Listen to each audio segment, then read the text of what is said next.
Test Drive is made possible by Flow. Learn more about EV charging done right at flow.com. I'm quite surprised in the 9 years that we've been doing Test Drive that this is the first chance we've had to feature the Prius. This is a 2024 Toyota Prius Prime XSE Premium, but it is a carryover model year as the third generation Prius came out only last year, so there's no changes going into this year. But we are going to be talking quite a bit about how this car sits in the marketplace today as not only a very fuel efficient vehicle, but also as a plug-in hybrid. Because this actually won the AJAC Car of the Year this past year, and I can kind of see how we got there, but memory might be a little short. We're going to be talking about how this compares to what I really think was the best plug-in hybrid vehicle available in the consumer segment not too long ago. This vehicle, as tested, $50,000 Canadian, $42,000 and change in the US, a little closer to $43,000. For that price point, you're getting a 2-liter 4-cylinder engine with that hybrid engine, producing 220 horsepower total. Now this vehicle can do about 64 kilometers of fully electric driving, or about 39 miles. If you were to go with the SE, with more of like the aero rims and less equipment, you'd be getting closer to 72 kilometers or about 44 miles, which isn't too bad. But this is a front-wheel drive, sort of mid-size car. There could be better potential because under the floor, we've got a smaller battery than we were expecting, a 13.6 kilowatt hour battery. And the onboard charger on this is only a 3.5 kilowatt, meaning you can get it charged up in about 4 hours, but compared to what we would expect these days, which is about a 7.2 kilowatt charger, you're not getting quite as quick of a charge. So depending on how you use your Prius, you might find that it doesn't charge up quite as quickly as you had hoped, especially if you're using a public charger. Maybe go to the mall for an hour or so, you're going to get about 3.5 kilowatts, which is only going to be about 25% charge. And again, we're going to talk about kind of how that compares to some of the other vehicles. Now, the shape of this is quite unique. I think it looks like a doorstop. It really is a wedge-shaped design. You can see the rake on the windshield here, almost in line exactly with the hood here. Extremely aerodynamic. Toyota says it is a 0.27 coefficient of drag when it comes to the design of this vehicle. So it does mean it's extremely fuel efficient. It'll cut through the wind as you're driving along, although it does make it a little tougher to get in and out, especially if you're a bigger guy like me. I am 6 foot tall. The front door, just a little tight. The way that windshield is raked down, it just makes it harder for me to get my head both in and out. And then the back seats, forget about it. I have sat back there to film the B-roll, but the low roof line there means I can't sit with my head straight. I have to actually turn it to the side if I were to sit, or like really slouch down in order to fit in the back seats. But to be fair, I think that the majority of people looking at a Prius Prime might not need to worry about passengers. It might only be 1-2 people in the car at any given time. The back seats are more of like an emergency if you have a friend or somebody you need to put in the back just to get from point A to point B quickly. The trunk space is pretty good, and with the XSE Premium you do get a power liftgate along with the 8-speaker JBL audio system, 8-way power driver with memory, the Pano View monitor, digital key, which we can't test out, the advanced parking system, and the 19-inch rims you find here. Now let's talk about how this compares to one of my favorite cars of all time, the Honda Clarity. Gone but never forgotten. The Honda Clarity was not only one of my favorite cars you could buy, but it was definitely my favorite plug-in hybrid electric vehicle that I ever tested. Because at the time that we drove that back in 2018, 2019, it was the only long-range plug-in hybrid you could buy. The Chevrolet Volt was already dead, and the only way you could really get close to about 100 kilometers of range, which still wasn't even possible back in 2018, were through luxury cars. BMW X5, the new Range Rover Sport that we drove, those are now at about 100 or close to that kilometers of range. The Honda Clarity was getting about 85 kilometers of fully electric driving. But how does it compare to our Prius? You may be surprised by some of the dimensions, considering just again how aggressive this front end is compared to the Clarity, which was a little bit more Honda Accord design with that unique rear end. Well, the wheelbase is actually the same between those two vehicles, 108.3 inches or 2,750 millimeters. However, the Honda Clarity was about 12.4 inches longer or about 315 millimeters. It was also 3.7 inches or about 95 millimeters wider, and then the Clarity was 2 inches or 50 millimeters taller, and that certainly makes sense when you look at this vehicle. You know, here I am nowhere close to coming to my shoulders. This is a much lower vehicle. The roofline is quite low. Now, a couple technical differences between the Clarity and this Prius Prime. This is a lighter vehicle, which is good, about 220 kilograms or about 500 pounds lighter than the Honda Clarity was. But the Honda Clarity had 6.6 kilowatts of onboard charging, so almost double.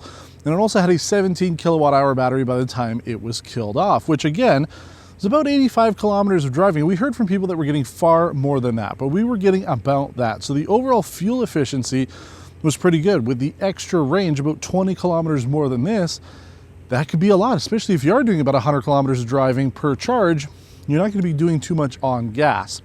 Now, pricing for that, it got a little unfortunate.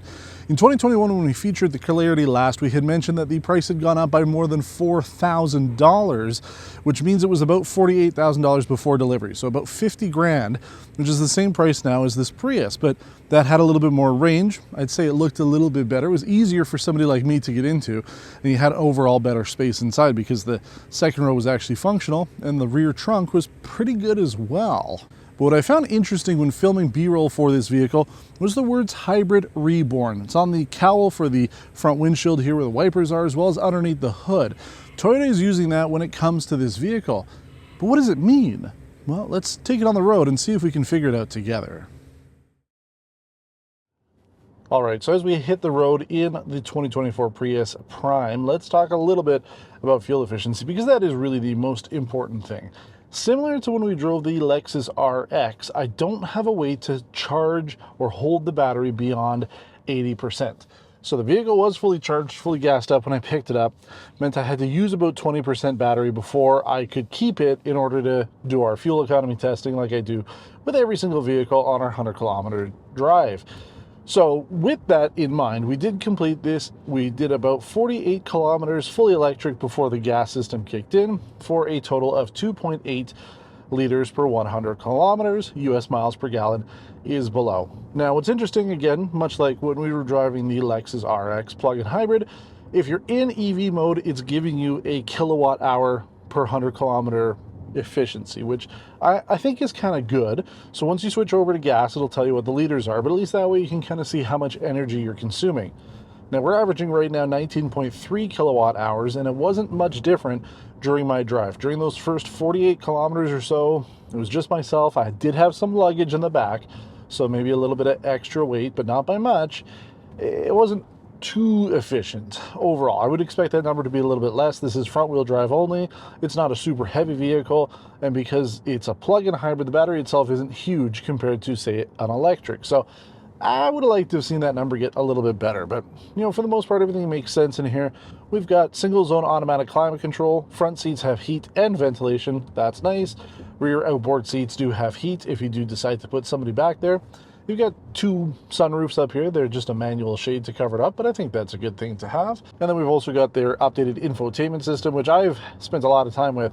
I actually just came back from the Canrecce, the 60th anniversary celebration for Toyota Canada. As we drove across the country, I was across the Great Plains, and every vehicle from Toyota now uses this infotainment, or at least most of them. So it's nice to be able to use that. It works, wireless Apple CarPlay, Android Auto. You do have some controls for the vehicle, like charging scheduling, but I was told when we did the Lexus RX, if you want to do actual climate scheduling for departure, you got to do that through the app. We don't get the app, so keep that in mind. It's through there. Would have been nice though for this to be built in. Now, when it comes to the interior, as I mentioned, getting in and out's not great, but once you're in there, it is comfortable enough. I feel I have enough space up in the front here. I do sit a little high. If I sit actually upright, my eye line kind of gets into the top here. And then because of the extreme rake of the windshield, I get this huge blind spot down here, which is why there's extra little windows beyond the mirrors. But this area forward of my driver cluster here is a huge blind spot. So if you're going around a curb, you really can't see that curb, and then you really can't see anything in those corners, especially on the passenger side. So keep that in mind. There's some big blind spots. when it comes to driving this vehicle. But for the most part, it's kind of what you expect. The Prius has always been a unique design, this one being quite a wedge shape, but seems to work out for efficiency. But yeah, how does that compare to the Honda Clarity? I mean, we had a different test loop, but because the Clarity could do 85, 90 kilometers of fully electric range, I believe our test loop in Quebec was 0.6 liters per 100 kilometers, whereas this again was, we only got about halfway through that drive and wasn't quite as good. So it depends on what you're buying. Hybrid Reborn, I don't quite understand it, because the Prius has always been an ultra efficient, hyper-miling kind of thing, and it's not the first generation that they've offered the plug-in. It's been out for multiple generations now, but I don't see that this is being a reborn version of the hybrid vehicle. It's a good iteration of it. It's a nice update to the Prius. It's a sexy kind of design to it, I suppose, and yeah, it's going to cater to a pretty small segment of people who want something that's, a little different, a little smaller. They don't need all the space. But Hybrid Reborn, sorry Toyota, that was the Honda Clarity. That car just kind of did it a little bit better. Now, had Honda kept the vehicle, it'd probably be about $55,000, $60,000 now, given how much the prices have increased. And again, we drove that in 2021, and that wasn't even the worst of price increases. So I can see that vehicle being quite a bit more. So for about $50,000 for this one, I think it works out. I think, though, go with the XSE, not the premium. You don't necessarily need the JBL speakers or the power liftgate. Those are things that are nice to have, but they're not mandatory, or the memory seat. So I think you could save a little bit of money by going without the premium trim, but for the most part, it does work out. And then if you're looking for the most efficient version, the SE is going to be the way to go. You're going to get slightly better electric range, a little bit better fuel efficiency overall because of that, less tech, but that's fine. But I've been impressed by the ride and everything. It's quiet, it's smooth.